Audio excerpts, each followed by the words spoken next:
Thank you, Senator Scott. Senator Peters, please. Thank you, Mr. Chairman. Mr. Chollet, I certainly believe that a close working relationship and security cooperation between the United States and Israel is of the utmost importance to U.S. foreign policy.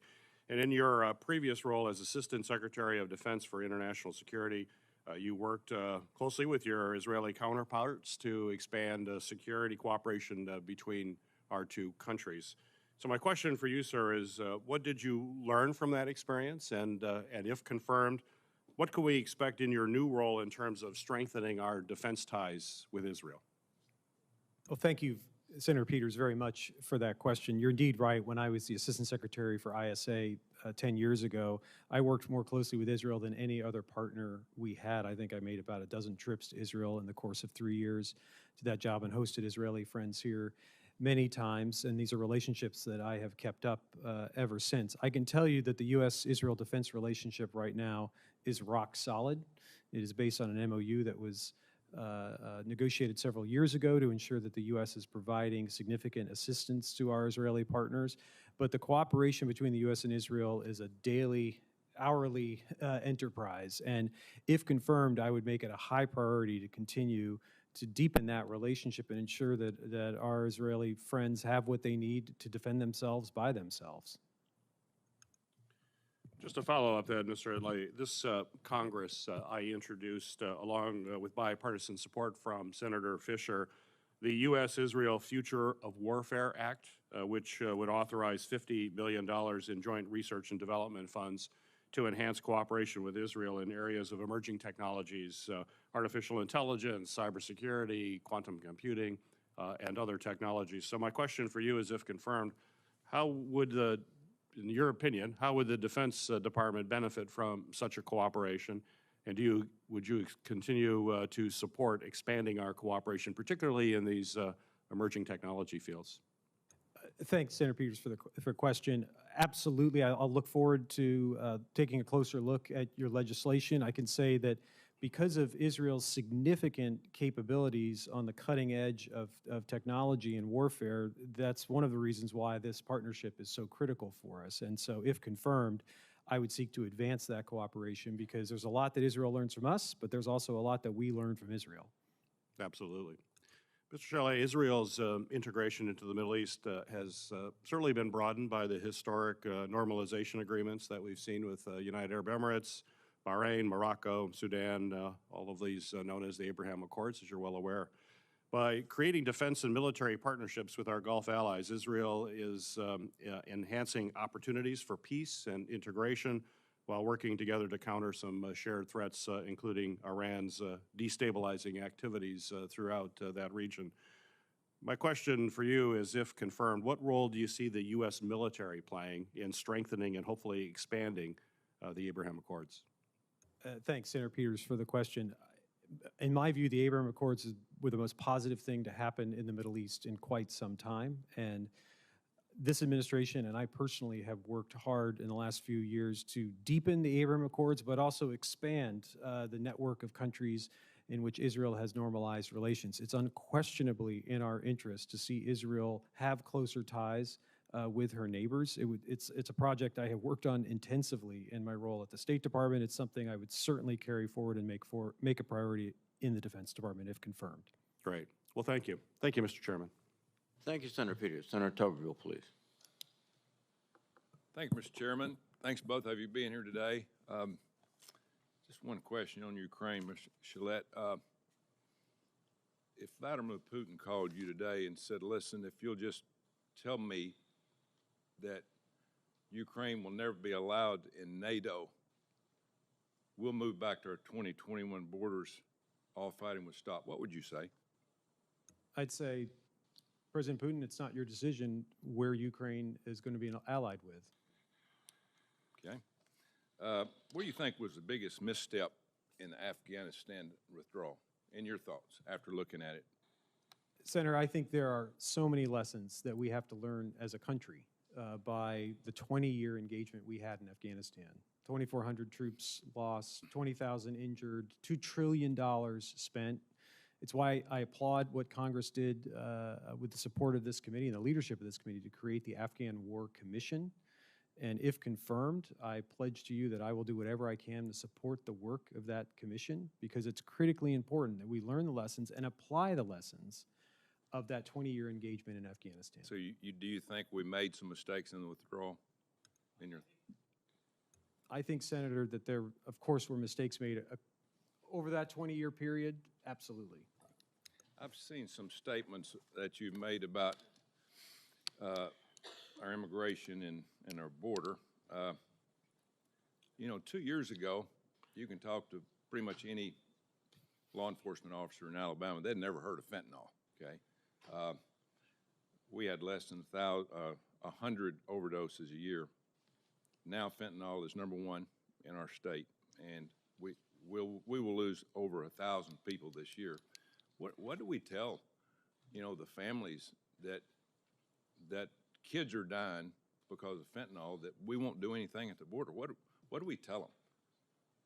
Senator, I really appreciate you asking this question, because shining a light on the scourge that is fentanyl and the damage it is doing in so many communities across this country is absolutely critical. I can say that the State Department, Secretary Blinken, has tried to make this into a global issue. Fentanyl is the #1 killer of Americans 18 to 49. And it's a problem that we cannot solve alone because of the elaborate supply chain that creates fentanyl that ends up in U.S. communities. So just last week in New York, Secretary Blinken hosted a meeting of foreign ministers to talk about ways that countries can work together to try to fight the scourge of fentanyl, because it's not just the U.S. alone that is facing this challenge. It's also synthetic opioids are ravaging the Middle East and Asia as well. So we have absolutely got to get at this problem. One of the things that I will do, if confirmed, at DOD is to understand DOD's role and see what more DOD can do to get at this problem. Yeah, it doesn't seem like that we have everything in order from the DOD. When in May, our administration sent 1,500 troops to the border. In August, we pulled out 1,100, and a few days ago, we sent 800 back. If confirmed, I hope we get a little bit more consistency down there, because I don't know if you've been down there. It's a complete mess, and we need to save our kids. Let's get to my topic. You know what I've got. I've got a hold on admirals and generals through abortion. I'm pro-life. You will be part of solving this problem if confirmed, and it is a problem. I want to get this over with as much as anybody. How do we work this out? Senator, thanks for the question. From where I sit, I know you've thought about this. So from where I sit, look, we need our team on the field. Given the challenges that we face in the world, from the pacing threat of China to the threat of Russia, we need all the team on the field. We can't fight with one hand behind our back, is my view. And the job I have been nominated for as a senior civilian at the Defense Department, I'm going to want my military teammates in their jobs as well. So it's my humble view that this issue gets resolved as soon as possible. yeah, well, there's nobody more military up here than me, but I just hope we can work this out. The problem that I have, and I represent people in Alabama, and abortion is a very controversial subject, and it should be voted on by the people. My people in the state of Alabama won't say so about what happens to their tax dollars with abortion. And that's the situation that I'm in. I represent the people of my state, and hopefully we can work this out. But I just wanted to get your thoughts, because you'll be right in the thick of this as we go along, in the next few months. Hopefully it's not months. Hopefully it's just days. But thank you for being here. Thank you. Thank you, Mr. Chairman. Thank you, Senator Tuberville. Senator Kelly, please. Thank you, Mr. Chairman. I think it's important to point out and comment on what Senator Tuberville just said. I think the quote was, "There's nobody more military than me." As far as I could tell, there's at least 4 of us, maybe more, that served in the United States military, in some cases for decades, and at least 3 combat veterans. So I take great exception to what Senator Tuberville had to say, and I've heard him say it before, and it just doesn't make any sense. So I wish you would please reevaluate what you think your experience And, just be a little bit more careful about what you say about the United States When you have military. a- when And I'm you've very had a happy to father- defer to Senator When you've had a Tuberville. father die on active duty, you've got a right to say whatever you want. Thank you very much. No, I for don't, your I don't think service. that's the case. You have folks here that have served in the United States military, and I think in multiple branches. Mr. Chollet, just returned from a trip to Ukraine last week. This was my second this year, and I feel it's important to be on the ground to understand the issues we're facing. And they're significant. The holds that Senator Tuberville has placed on our military is having an effect with our forces in Ukraine, and it's had an impact. But I want to talk about something else. And, that is the role commercial capabilities have had in Ukraine. And we've seen this with Starlink and others. And, I'm just a little surprised that we got this far and realized that because of a war in Europe that we had a gap in our own capability. And I think that's something we need to consider going forward. And I know there's been a little controversy about the Starlink services in Ukraine. I met with Gwen Shotwell from SpaceX yesterday. The details on this are a little bit complicated, and what's been publicly reported is just not accurate.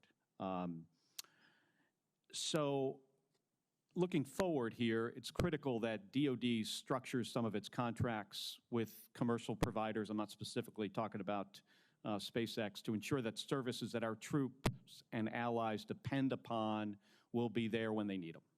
So, Mr. Chollet, I'd like to continue the discussion we had in my office a couple weeks back. If confirmed, what will your approach be to ensuring that future commercial contracts, regardless of the provider and across the department, have the provisions necessary to ensure their services will be there when they need them? Senator Kelly, thank you for the question, and thank you for the time the other week in your office, and thank you for going a second time to Ukraine. It's very, very important that members of Congress go regularly to Ukraine to see for yourselves what's going on and assess the situation and what we need to do differently. This is an issue that I will be engaged in if confirmed, because Ukraine has been an incubator in many ways of defense innovation, just given the way the Ukrainians have been utilizing the private sector as well as what the United States and others have been providing them. So if confirmed, I would work closely with my colleagues in the acquisition space to see that we're doing what we can to ensure that we're innovating as best we can when it comes to working with the private sector and in getting Ukraine and anyone else the systems that they need to protect themselves. And Ms. Abercrombie, do you intend, when you're confirmed here, intend to review existing contracts that the department has with our commercial providers to ensure that they meet DoD requirements? Senator, if confirmed, I think it's absolutely essential that I take a look to make sure, number one, we've baked in an understanding with commercial providers from the outset what the DoD requirements are, so that we don't have surprises down the road and we have what we need. And certainly, Senator would commit to making sure we're retroactively looking to ensure we have all the capability we need when we need it. And Mr. Chollet, do you have any additional concerns about how our adversaries might weaponize commercial services that are available, and what we could possibly do to prevent that? Well, Senator, thanks for the question. I do have concerns looking at it from the outside because it does seem to be an area of vulnerability. If confirmed, it's something I'll look into from the inside and fully understand the scope of the vulnerability and what we can do to get at that. Well, thank you. And thank you, Mr. Chairman. Thank you, Senator Kelly. Senator Mullen, please. Thank you, Mr. Chairman. And Mr. Kelly, you may want to clarify those statements, because a family member serves alongside the service member too, especially a Gold Star family. And if you don't believe that, then go talk to the Gold Star families themselves, because Mr. Tuberville is part of that Gold Star family.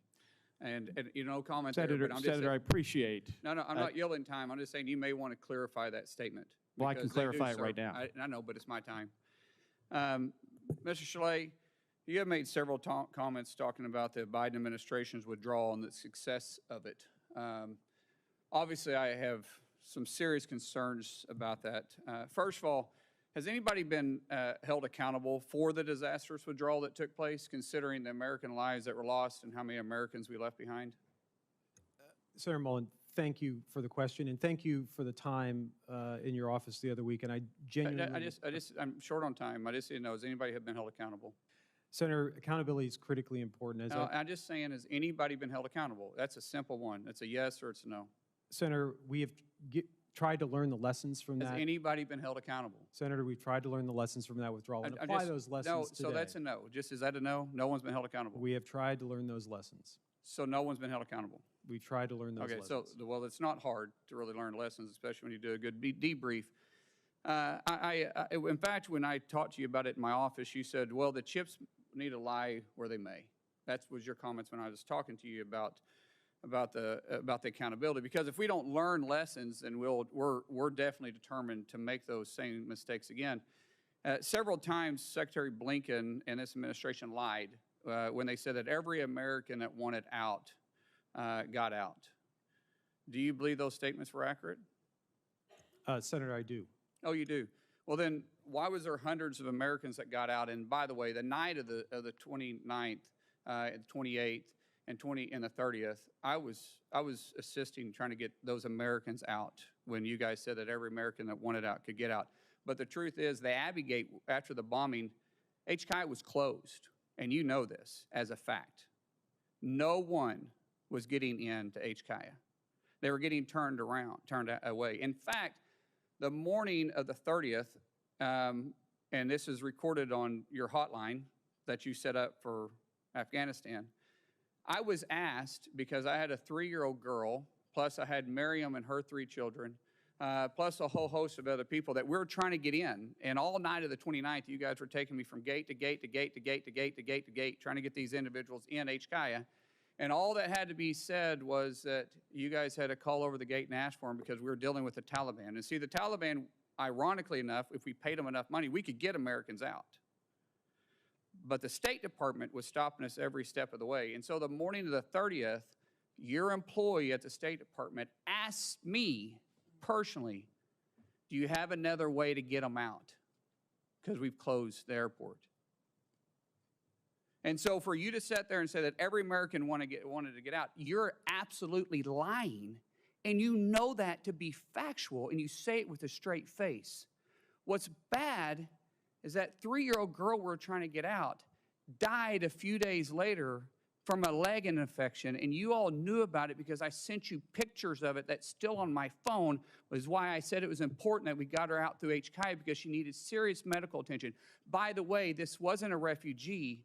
This was an American citizen, and her parents were American citizens, and you all knew this to be factual. And then when we drive her across the country and we get her to the border to Tajikistan, your ambassador, Ambassador Promagine, which this is also recorded, told me personally, I was told by Washington, D.C. not to assist you in any way. Who told him that? Senator, thanks for the question. And No, I don't want to know who told him that. I don't have much time. I don't want you to try to get around it. Who told him that? Senator, I don't know the details of Well, that. the State Department said it. Has he been held accountable? Because that 3-year-old died because of her leg infection before we get her across the border. Senator, again, I appreciate what you did to help. No, I don't want that. Others. I don't need that. I don't need that. I want accountability. I want someone to be held accountable. Because you know what happened after that 3-year-old girl died, and I called you guys and I said that she died? I hung up the phone and we went black as a team and we quit communicating with you. And 3 days later, you guys, the State Department, released my photo and my approximate location to the Washington Post and said I was lost in Afghanistan with a bag of cash, and never called my family to see if that was true. Never called my wife. You guys released it to a political rag, and they ran it, and they put my life in serious danger, including the entire team that was trying to get the Americans out that you guys left behind. And not one single person has been held accountable. And then when Miriam and her 3 kids from Arlington, or from Amarillo, Texas, when we finally got them out across the border of Tajikistan, without your all's help, because you guys refused to help us because you told the ambassador not to assist us anyway, Secretary Blinken, the person you was advising, goes to the podium and says, the State Department has successfully negotiated to get the first Americans out since the fall of Afghanistan. I didn't know you guys were there when she had a gun held to her hand with her 2-year-old in her arms. And she started puking because she was so scared. I didn't know you guys were helping that. I didn't know you guys were making a single phone call. I didn't know you guys were there paying off the Taliban with that bag of cash that you said I had in the hands. I didn't know you guys were there. And you're going to tell me that you can't say if someone's been held accountable or not? Senator Mullen, your time's expired. There's a problem here. And there's zero chance I support you moving forward.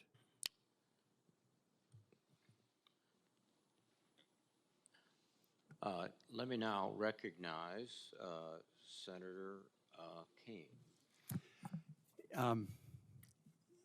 We're the Senate Armed Services Committee. It's not you guys and us guys. We're Americans. We're Americans. This committee, we're all Americans. We might have different political parties and different political views. Criticism is an American right, and we ought to be critical when we need to be, and we can have different views about what criticisms are fair or not, but it's not you guys and us guys in this room. We're all Americans trying to serve the public, and I hope we will act that way. I do think the discussion, about lessons learned from Afghanistan can't just be punted to a commission that's going to come back with answers later, because we've spent a lot of time around this committee table and we have views. I'm not an expert. For those who want to read the report that has been provided by state to the Senate Foreign Relations Committee, members who aren't on the committee probably didn't know that report had been provided. I think you're entitled to it, so you should just ask to see that report. And if any of you have a challenge getting it, Senator Shaheen and I and Senator Rounds are on the Foreign Relations Committee. Come to us and we'll go to bat for you. A lot of reports are out there that we can see, but you never know that it's been given to another committee. Well, now we do know that's been provided to the Senate Foreign Relations Committee, and if folks want to read it, ask to see it. And if you have trouble, come to the SFRC members and we'll work to make sure that you see it. The mistakes that seem the most obvious ones to me, and yet we need to dig into it even further. The mistakes that seem most obvious is, one, President Trump should never have negotiated a peace deal with the Taliban and cut out the Afghan government. It basically threw them under the bus. It committed to a deal that they had no ownership in, that they found to be unacceptable, and that caused a huge loss of Afghan morale for the U.S. to negotiate a withdrawal with the Taliban without including the Afghan government. Who thought that was a good idea? Who came up with that idea of not inviting the Afghan government to participate in the withdrawal agreement? And then the second agreement that goes more on the Biden administration's shoulders is there were a variety of scenarios presented to the administration about the Afghan military's capacity and how strong they would be. And some were really pessimistic, some were kind of middle of the road, and some were quite optimistic. And what we heard from the DOD and administration witnesses who came before us were the optimistic ones, that the Afghan military would be very strong. And we now know that the administration was being given pessimistic estimates as well. And when you get a range of estimates, you shouldn't just accept the rosy one. And I think that was clearly a mistake. Now, even with those mistakes, if there had been a proposal before this committee or before Congress to do what would have had to be done to stay longer, put more American troops in, I can't imagine that would have gotten support on either side of the aisle in this committee, in Congress, either house. That would have been necessary to stay longer. But the rosy scenarios about what the Afghan military would do probably led to some mistakes at the end. I mean, we should have planned on a worst case scenario, not on a rosy case scenario. And I think that was a mistake. And I think we got to own it, because people who are watching at home, they don't want to just see, well, we'll have a commission that will come back and give us some recommendations down the road. So anyway, to my committee members, if you want to see the report that has been given to the Senate Foreign Relations Committee, ask for it. And if you have trouble getting it, ask me and I'll try to help. Ms. Abercrombie, we talked a lot about some of the things you'd focus on if confirmed.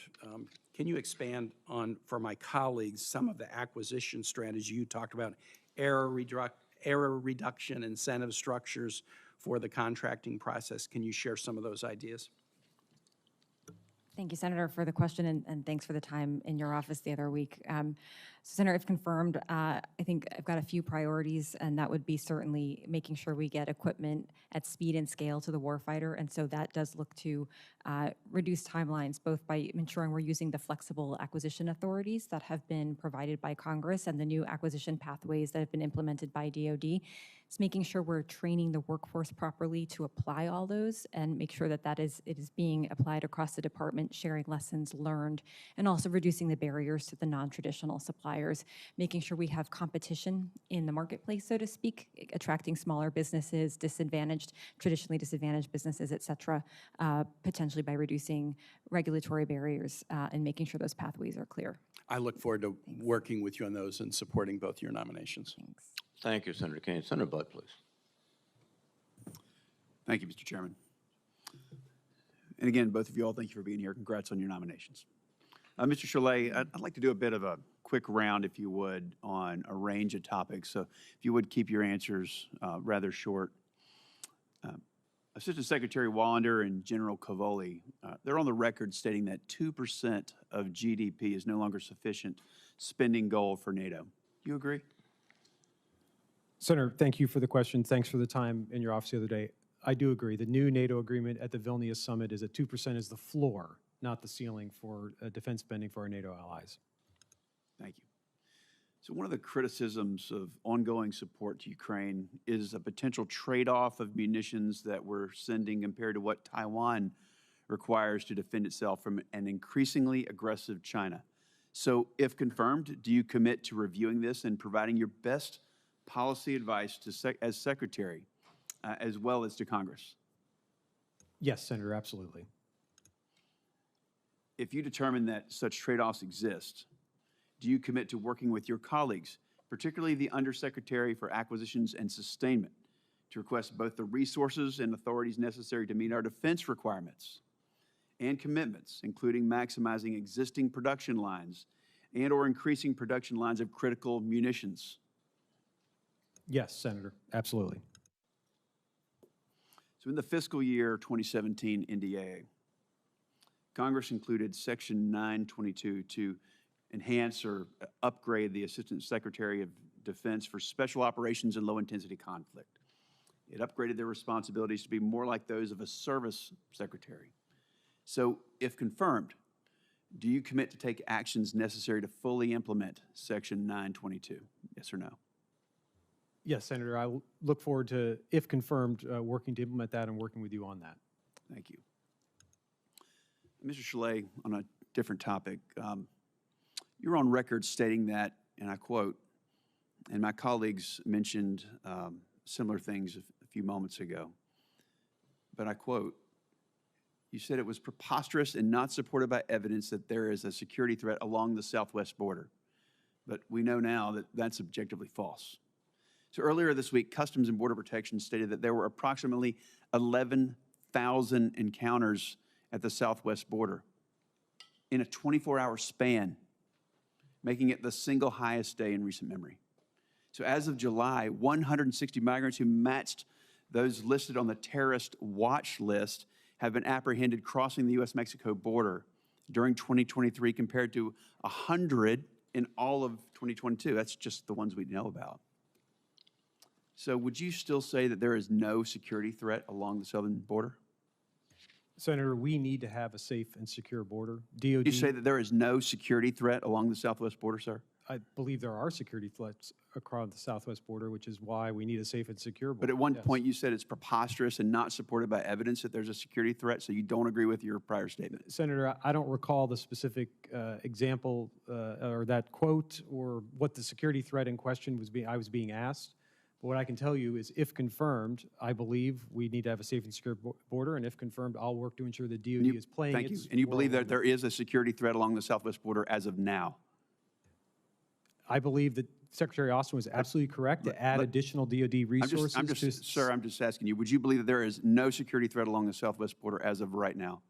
I believe that there is a threat that warrants the deployment of U.S. active duty troops to the border, which Secretary Austin has done. Let me broaden the aperture a bit. So it's a basic matter of sovereignty for nations to secure their border.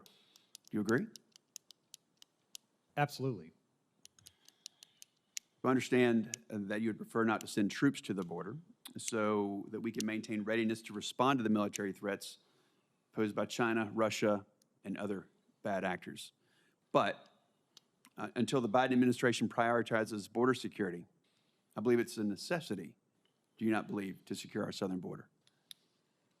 Senator, thanks for the question. I believe we need to have a safe and secure border, full stop. Chairman, I yield back. Thank you very much, Senator Budd. Senator Duckworth, please. Thank you, Mr. Chairman, and good morning to our witnesses. I want to take this opportunity to reinforce the importance of our support for Ukraine. I attended a very important briefing on Ukraine with members of this committee yesterday, and I believe that it's vital that the United States continue to support the Ukrainian people against unprovoked Russian aggression. And I urge my colleagues to consider how important assistance to Ukraine is to our national security. Putin and the rest of the world are watching our actions, and any failure of this Congress to continue appropriating funds to support Ukraine's defenses will have consequences throughout the world, including right here at home. And if we fail to support Ukraine, Putin will learn the lesson that he can do whatever he wants. Others will learn that same lesson as well. That makes the world a less safe place, a less free place, and that impacts our economy and our national security. Our allies are providing immense support to Ukraine right now, but they are watching what we do closely. If we retreat early, we are jeopardizing the war effort and playing into Putin's hands. Ms. Abercrombie, if confirmed, your position would be responsible for working with other interagency partners to deliver vital defense capabilities to Ukraine. And Mr. Chollet, you would become the lead architect of DoD policy if confirmed. Can both of you speak to the importance of our assistance to Ukraine's war effort, as well as to United States national security? Senator Duckworth, thank you for that important question. I think, as President Biden has said, we will support Ukraine for as long as it takes. And then from the Defense Department perspective, that certainly includes contracting and getting the equipment to Ukraine. So if confirmed, I would work very closely with interagency partners and across the department, importantly, to make sure, as Congress has appropriated the dollars, we are getting things on contract as quickly as possible. Thank you. And Senator Duckworth, thank you for the question. Thanks for the time in your office a few weeks ago. Fully agree with my colleague here and fully agree with the thrust of your statement on the importance of Ukraine winning. It's a very simple proposition from my perspective. If Russia were to stop fighting, the war would end. If Ukraine were to stop fighting, Ukraine would end. And I think it is in our national security interest to continue to provide significant support to Ukraine. Thank you. Earlier this year, I introduced a Southeast Asia Partnership Expansion Act and secured its inclusion into the Senate version of FY24 NDAA. My bill expands a military cybersecurity partnership with Southeast Asian partners that I created in 2020. Based on the success of that program in Thailand, Indonesia, and Vietnam for cybersecurity training and partnership with the United States, I'm now seeking to include the Philippines and Malaysia into the program. Additionally, I recently led a CODEL to Indonesia, Thailand, and the Philippines to strengthen ties and reinforce support between Southeast Asia and the United States. During my trip, I spoke with U.S. service members advising partner militaries in the region and heard that there is a huge demand for additional training that could increase interoperability, like English language training. In fact, they mentioned the fact that they've had some of their candidates return from the U.S. Military Academy because they failed the English language test 3 times. And this was a very capable officer and yet could not pass the English language test. Mr. Chollet, how important are programs like English language training and basic cybersecurity training for interoperability? And what other ideas do you have to build our interoperability in the region?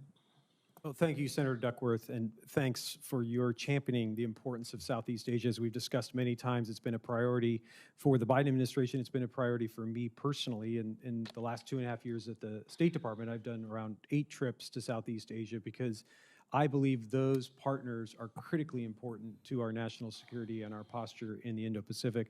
I think we've made some very, very important strides in deepening those relationships, but I think there is much further to go, and I would, if confirmed, would look forward to work with you closely on some of the innovative ideas you and others have had on a way we can deepen those partnerships. Thank you. So if confirmed, will you work with me to help secure funding, authorities, and resources for some of these ideas in future years? Absolutely, Senator. I'd like to work with you on that. Thank you. Thank you. Yes, because I want to ensure that we are prioritizing and adequately resourcing programs that can build on these ties in Southeast Asia. If confirmed, Mr. Chollet, how do you plan on using your diplomatic experience gained during your time at the State Department to shape the DoD's policy on building relationships with partners in the Indo-Pacific region, specifically Southeast Asia?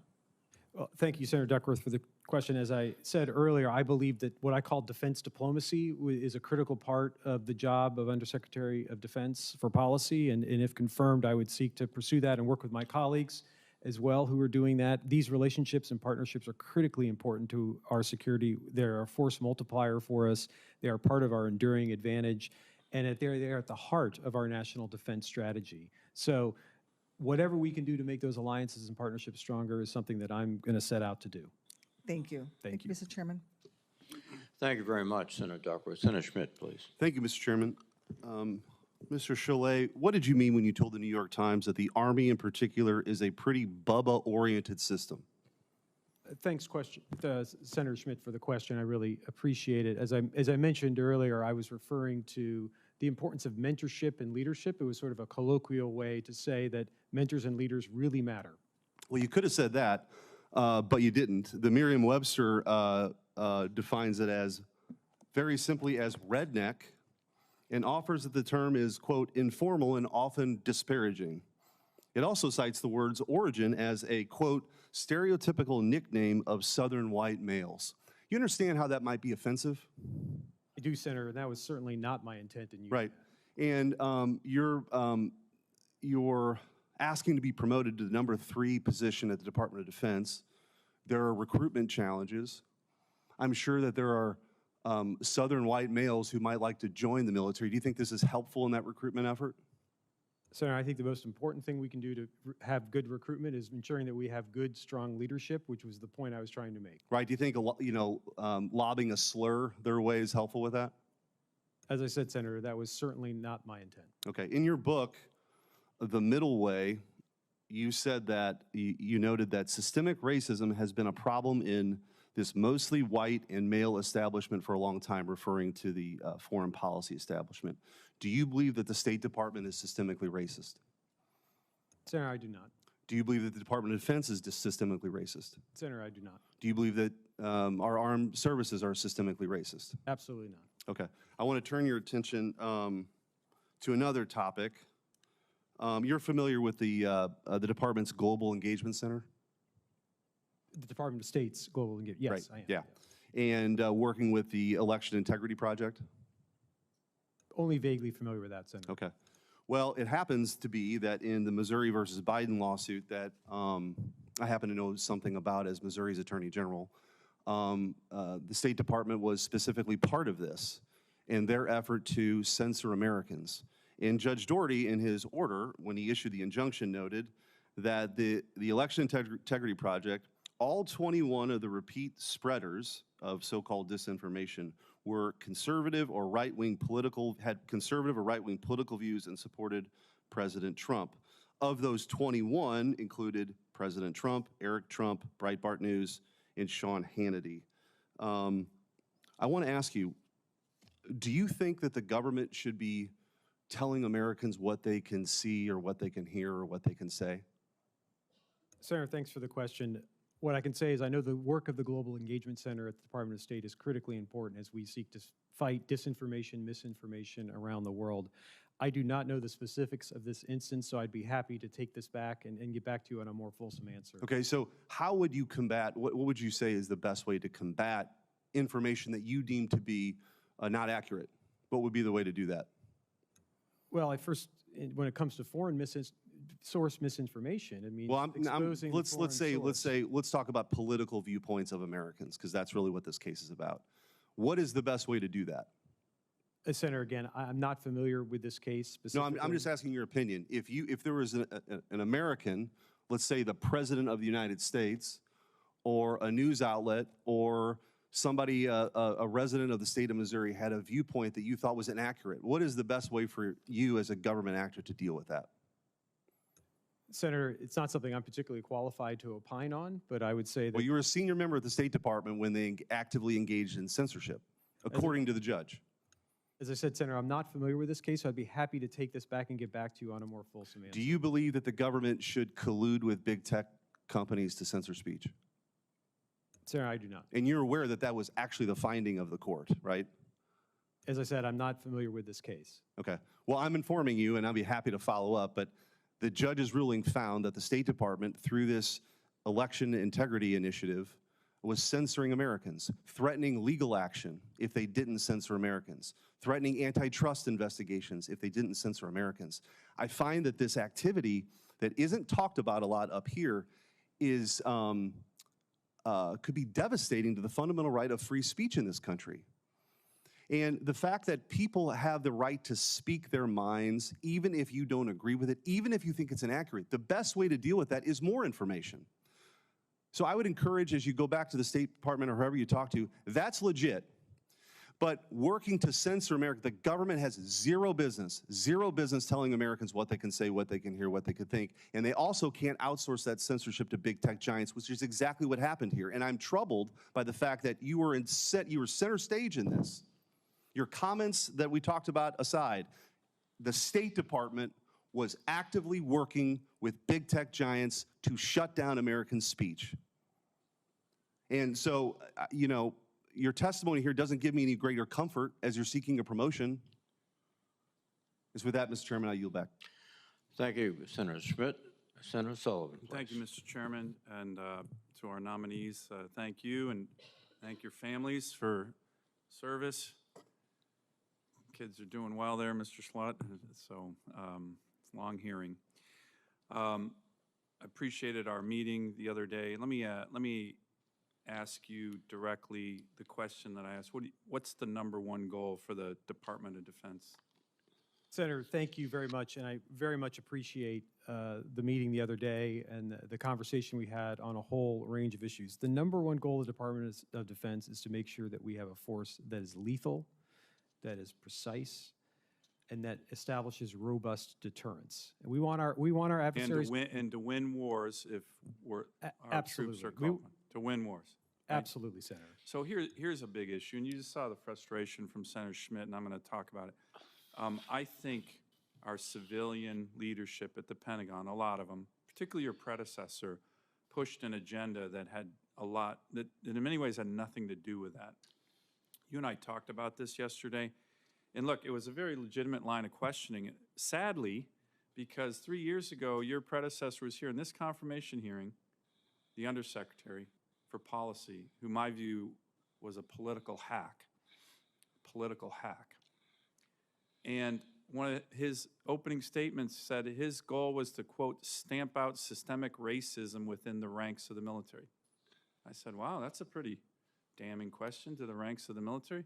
You ever served in the military, Mr. Secretary, Mr. Professor? No, Senator. Do you have any data backing that up, that we have systemic racism within the ranks of the military?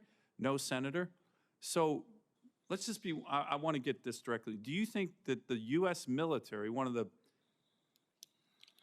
most admirable civil rights organizations in U.S. history, has systemic racism within the ranks, and do we need to stamp that out as your predecessor said in his confirmation hearing? Do you agree with him?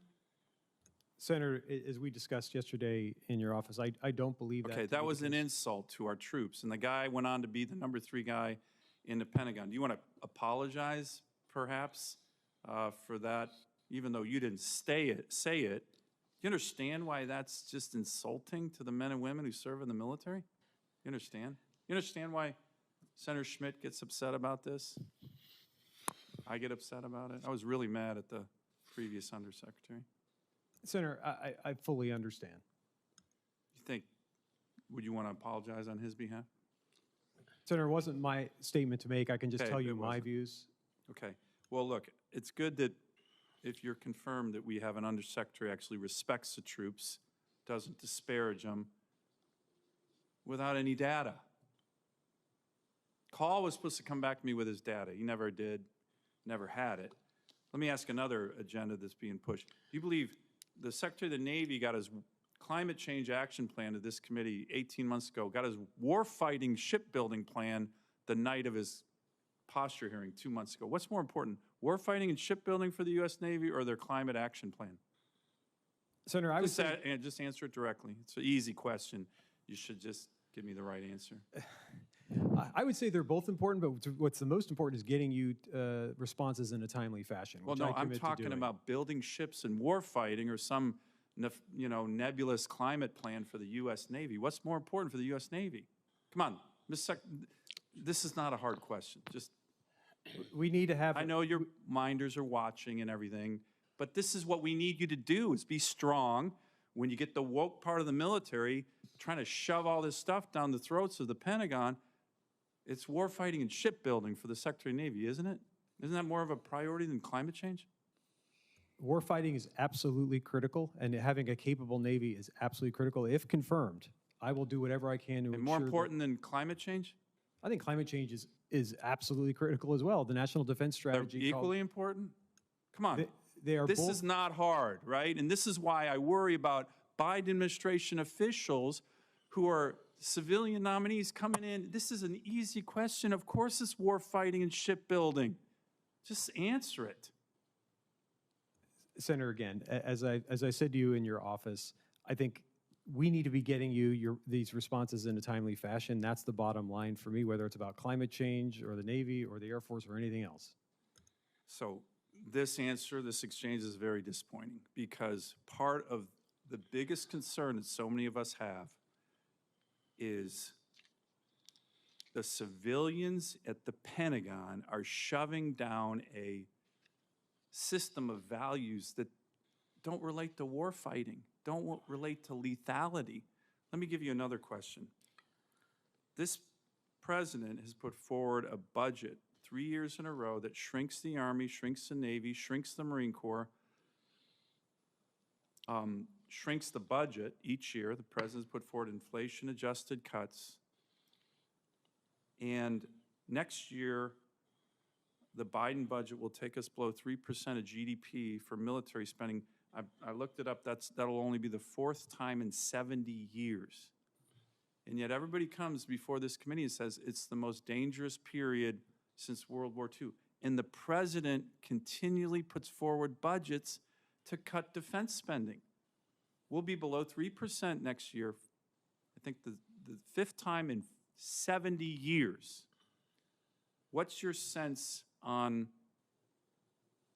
where the budget should be? Do you agree with the President of the United States that we should be cutting the budget? That's where he has put forward his budget. And the current budget shrinks the Army, shrinks the Navy, shrinks the Marine Corps. Is that the signal we want to send to Xi Jinping and Putin?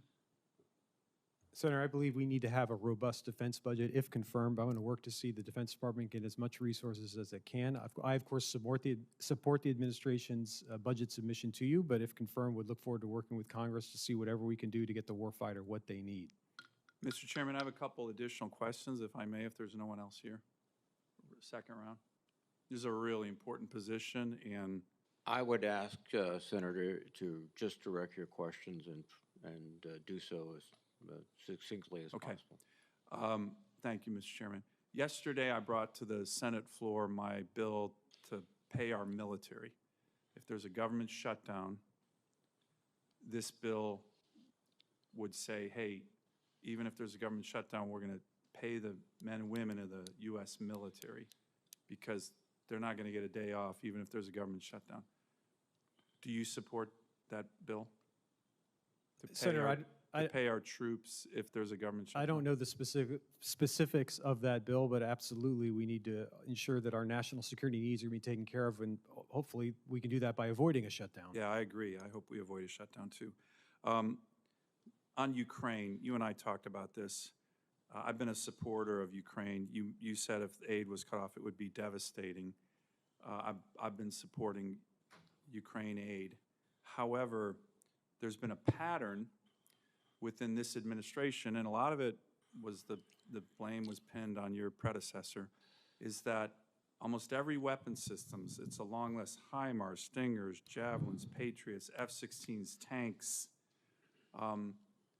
The administration has said, we're not sure we're going to do that. There's this self-deterrence. You know, Undersecretary Chollet would say, well, that might make Putin mad. And then we, this committee in particular, Democrats and Republicans, pressure, pressure, pressure, pressure, and you finally relent. Now that is really hurting the war effort, and it frustrates people. I think it undermines certain members' support for Ukraine. If confirmed, can you commit to actually accelerate the ability to get the Ukrainians weapon systems and not delay it for 9, 10, 11 months, get pressure from the Congress, and then finally do it? Senator, thanks for the question. As we discussed in your office, if confirmed, I will move heaven and earth to get the Ukrainians what they need when they need it. We need to think about what they can operate, what they can maintain, and what would be most effective in the fight. We need Ukraine to win, so I would see it as one of my top priorities to ensure that we're getting Ukraine what it needs. Let me ask just a few more quick questions, and maybe we'll just get commitments for you on the record. I care a lot about the Arctic. America has strong strategic interests in the Arctic. You may have seen in August, Chinese and Russians sent a joint naval patrol of 11 warships off the coast of my state, Alaska. We're an Arctic nation because of Alaska. The Pentagon, in my view, has been the last agency in D.C. to understand the strategic interests of the Arctic. This committee has pressed the Pentagon for almost a decade to focus on it more. Can you give me your views on the strategic imperative and interest we have as an Arctic nation in the Arctic? Absolutely, Senator, and thank you for focusing so much on this issue. It's an issue that I've worked on quite a bit in the last year at the Pentagon, or sorry, at the State Department, and if I confirmed to go to the Pentagon, I would carry that forward. My understanding is the Defense Department is working on a new Arctic strategy, which is going to nest under the National Strategy for the Arctic that was released last year. Arctic is critically important to us, and we've seen Russia, but then of course the PRC is doing more and more in the Arctic, and I would urge my colleagues at the Defense Department, if confirmed, that we're going to do more on that. If confirmed, can you give us more information? Senator Sullivan, your second round time has expired. My last question, and this is just a quick question, Mr. Chairman, and thank you for your indulgence. That's the term I was looking for. Yes, I know. The Chinese spy balloon incident, as you know, a lot of that took place over Alaska.